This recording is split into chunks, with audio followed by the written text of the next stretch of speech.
Naaresto na ang 4 sa 6 na sospek na pumaslang kay Barangay Bagong Silangan, Quezon City Chairwoman at tumatakbong kongresistang si Crisel Beng Beltran.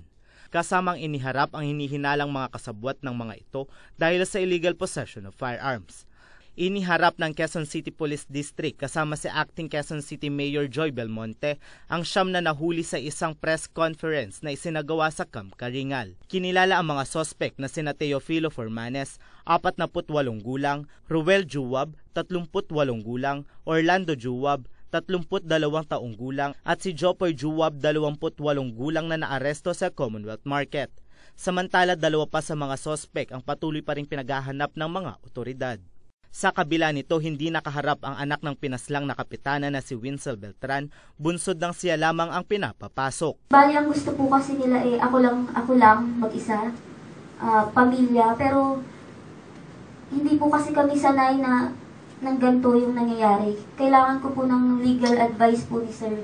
Kaya yung inilir ko po na sana papasukin po man lang yung tumatayong lawyer ko, pwede po yun po sana, kahit yun po, na papasukin lang po yung mga legal advisor ko po, pwede po sana ako makapasok.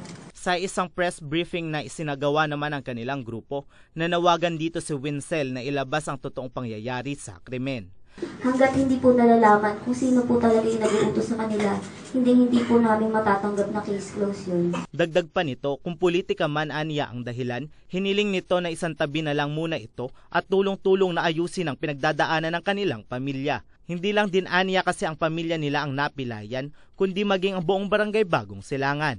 Samantala, humingi naman ng tulong ang pamilya ng namayapang kapitana kay Pangulong Rodrigo Duterte upang makamit ang hustisya sa pagkamatay ng kanilang ina. Sana po tulungan niyo po kami, sir. Tulungan niyo po kami. Kay Presidente po, sana humihingi po kami ng tulong.